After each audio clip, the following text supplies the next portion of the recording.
رسول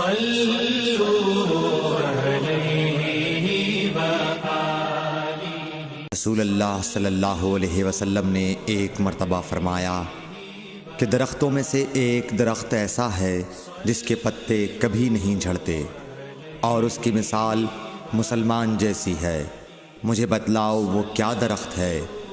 تو لوگ جنگلی درختوں کی سوچ میں پڑ گئے، اور عبداللہ بن عمر کے دل میں آیا کہ میں بتلا دوں کہ وہ کھجور کا پیڑ ہے۔ عبداللہ کہتے ہیں کہ پھر مجھے شرم آ گئی اور میں چپ ہی رہا۔ تب لوگوں نے عرض کیا، یا رسول اللہ، آپ ہی خود اس کے بارے میں بتلائیے۔ آپ نے فرمایا، وہ کھجور ہے۔ عبداللہ کہتے ہیں کہ میرے جی میں جو بات تھی وہ اپنے والد حضرت عمر رضی اللہ عنہ کو بتلائی۔ وہ کہنے لگے کہ اگر تو اس وقت کہہ دیتا تو میرے لیے ایسے ایسے قیمتی سرمایے سے زیادہ محبوب ہوتا۔ صحیح بخاری حدیث نمبر 131۔ حضرت علی رضی اللہ تعالی عنہ سے روایت ہے کہ میں ایسا شخص تھا جسے جریان مزی کی شکایت تھی، تو میں نے اپنے شاگرد مقداد کو حکم دیا کہ وہ رسول اللہ صلی اللہ علیہ وسلم سے دریافت کریں، تو انہوں نے آپ صلی اللہ علیہ وسلم سے اس بارے میں پوچھا۔ آپ صلی اللہ علیہ وسلم نے فرمایا کہ اس مرض میں غسل نہیں ہے، ہاں وضو فرض ہے۔ صحیح بخاری حدیث نمبر 132۔ ایک آدمی نے مسجد میں کھڑے ہو کر عرض کیا، یا رسول اللہ، آپ ہمیں کس جگہ سے احرام باندھنے کا حکم دیتے ہیں؟ تو رسول اللہ صلی اللہ علیہ وسلم نے فرمایا، مدینے والے ذوالحلیفہ سے احرام باندھیں، اور اہل شام جحفہ سے، اور نجد والے قرن منازل سے۔ ابن عمر نے فرمایا کہ لوگوں کا خیال ہے کہ رسول اللہ صلی اللہ علیہ وسلم نے فرمایا کہ یمن والے یلملم سے احرام باندھیں، اور ابن عمر کہا کرتے تھے کہ مجھے یہ آخری جملہ رسول اللہ صلی اللہ علیہ وسلم سے یاد نہیں۔ صحیح بخاری حدیث نمبر 133۔ ایک شخص نے آپ صلی اللہ علیہ وسلم سے پوچھا کہ احرام باندھنے والے کو کیا پہننا چاہیے؟ آپ صلی اللہ علیہ وسلم نے فرمایا کہ نہ قمیص پہنے، نہ صافہ باندھے، اور نہ پاجامہ، اور نہ کوئی سرپوش اوڑھے، اور نہ کوئی زعفران اور ورس سے رنگا ہوا کپڑا پہنے، اور اگر جوتے نہ ملیں تو موزے پہن لے، اور انہیں اس طرح کاٹ دے کہ ٹخنوں سے نیچے ہو جائیں۔ صحیح بخاری حدیث نمبر 134۔ رسول اللہ صلی اللہ علیہ وسلم نے فرمایا کہ جو شخص حدث کرے اس کی نماز قبول نہیں ہوتی جب تک کہ وہ دوبارہ وضو نہ کر لے۔ حضرموت کے ایک شخص نے پوچھا کہ اے ابو ہریرہ، حدث ہونا کیا ہے؟ آپ نے فرمایا، پخانے کے مقام سے نکلنے والی آواز والی یا بے آواز والی ہوا۔ صحیح بخاری حدیث نمبر 135۔ رسول اللہ صلی اللہ علیہ وآلہ وسلم نے فرمایا کہ میری امت کے لوگ وضو کے نشانات کی وجہ سے قیامت کے دن سفید پیشانی اور سفید ہاتھ پاؤں والوں کی شکل میں بلائے جائیں گے، تو تم میں سے جو کوئی اپنی چمک بڑھانا چاہتا ہے تو وہ بڑھا لے، یعنی وضو اچھی طرح کر لے۔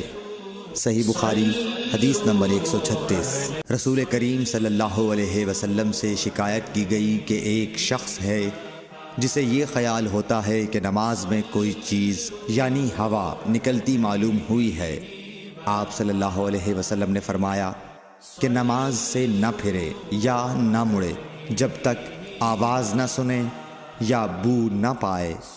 صحیح بخاری حدیث نمبر 137۔ نبی کریم صلی اللہ علیہ وسلم سوئے یہاں تک کہ آپ خراٹے لینے لگے، پھر آپ نے نماز پڑھی، اور کبھی راوی نے یوں کہا کہ آپ صلی اللہ علیہ وسلم لیٹ گئے، پھر خراٹے لینے لگے، پھر آپ صلی اللہ علیہ وسلم کھڑے ہوئے، اس کے بعد نماز پڑھی۔ پھر سفیان نے ہم سے دوسری مرتبہ، ابن عباس رضی اللہ تعالی عنہ کہتے تھے کہ ایک مرتبہ میں نے اپنی خالہ ام المومنین حضرت میمونہ کے گھر رات گزاری، تو میں نے دیکھا کہ رسول اللہ صلی اللہ علیہ وسلم رات کو اٹھے۔ جب تھوڑی رات باقی رہ گئی تو آپ صلی اللہ علیہ وسلم نے اٹھ کر ایک لٹکے ہوئے مشکیزے سے ہلکا سا وضو کیا۔ عمرو اس کا ہلکا پن اور معمولی ہونا بیان کرتے تھے اور آپ کھڑے ہو کر نماز پڑھنے لگے تو میں نے بھی اسی طرح وضو کیا جس طرح آپ صلی اللہ علیہ وسلم نے کیا تھا۔ پھر آ کر آپ کے بائیں طرف کھڑا ہو گیا اور کبھی سفیان نے ان یسارہ کے بجائے ان شمالہ کا لفظ کہا، مطلب دونوں کا ایک ہی ہے۔ پھر آپ صلی اللہ علیہ وسلم نے مجھے پھیر لیا اور اپنی داہنی جانب کر لیا، پھر نماز پڑھی جس قدر اللہ کو منظور تھا۔ پھر آپ لیٹ گئے اور سو گئے حتیٰ کہ خراٹوں کی آواز آنے لگی۔ پھر آپ کی خدمت میں مؤذن حاضر ہوا اور اس نے آپ کو نماز کی اطلاع دی۔ آپ صلی اللہ علیہ وسلم اس کے ساتھ نماز کے لیے تشریف لے گئے۔ پھر آپ نے نماز پڑھی اور وضو نہیں کیا۔ سفیان کہتے ہیں کہ ہم نے عمرو سے کہا، کچھ لوگ کہتے ہیں کہ رسول اللہ صلی اللہ علیہ وسلم کی آنکھیں سوتی تھیں، دل نہیں سوتا تھا۔ عمرو نے کہا، میں نے عبید بن عمیر سے سنا، وہ کہتے تھے کہ انبیاء علیہ السلام کے خواب بھی وہی ہوتے ہیں۔ پھر قرآن کی یہ آیت پڑھی، میں خواب میں دیکھتا ہوں کہ میں تجھے ذبح کر رہا ہوں۔ صحیح بخاری حدیث نمبر 138۔ رسول اللہ صلی اللہ علیہ وسلم میدان عرفات سے واپس ہوئے۔ جب گھاٹی میں پہنچے تو آپ اتر گئے۔ آپ نے پہلے پیشاب کیا، پھر وضو کیا اور خوب اچھی طرح نہیں کیا۔ تب میں نے کہا، یا رسول اللہ، نماز کا وقت آ گیا۔ آپ صلی اللہ علیہ وسلم نے فرمایا، نماز آگے ہے، یعنی مزدلفہ چل کر پڑھیں گے۔ جب مزدلفہ میں پہنچے تو آپ نے خوب اچھی طرح وضو کیا، پھر جماعت کھڑی کی گئی۔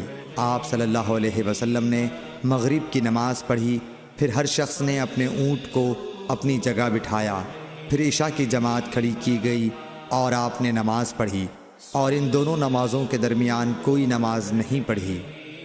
صحیح بخاری حدیث نمبر 139۔ ابن عباس رضی اللہ تعالی عنہ نے وضو کیا تو اپنا چہرہ دھویا، اس طرح کہ پہلے پانی کے ایک چلو سے کلی کی اور ناک میں پانی دیا، پھر پانی کا ایک اور چلو لیا، پھر اس کو اس طرح کیا، یعنی دوسرے ہاتھ کو ملایا، پھر اس سے اپنا چہرہ دھویا، پھر پانی کا دوسرا چلو لیا اور اس سے اپنا داہنا ہاتھ دھویا، پھر پانی کا ایک اور چلو لے کر اس سے اپنا بایاں ہاتھ دھویا، اس کے بعد اپنے سر کا مسح کیا، پھر پانی کا چلو لے کر داہنے پاؤں پر ڈالا اور اسے دھویا، پھر دوسرے چلو سے اپنا پاؤں دھویا، یعنی بایاں پاؤں۔ اس کے بعد کہا کہ میں نے رسول اللہ صلی اللہ علیہ وسلم کو اسی طرح وضو کرتے ہوئے دیکھا ہے۔ صحیح بخاری حدیث نمبر 140۔